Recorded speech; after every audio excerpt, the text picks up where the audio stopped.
Ek is Tommy van Sail, ek is die uitvoerende hoof van ZZ2 Boerdery en ons is op die oomblik op die plaas Baviaansfontein in Moketsi.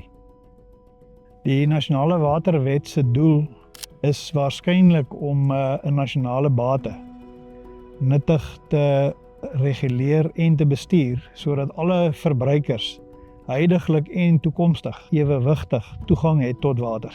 As die staat groter mag gaan kry en die privaat sektor meer ontmagtig word, dink ek gaan dit baie groot probleme skep. Omdat nommer 1, water die grootste bydraer is tot die skepping van waarde van grond.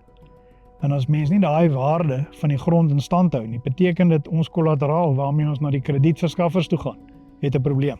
Punt nommer 2, ons leef in 'n dinamiese wêreld van droogtes en vloede.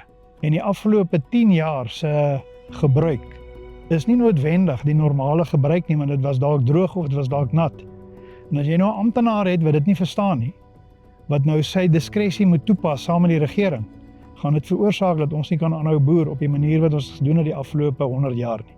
So ek dink ons gaan werksverliese sien in sekere gebiede, veral gebiede wat 'n baie volatiele watersituasie het, soos hier waar ons is.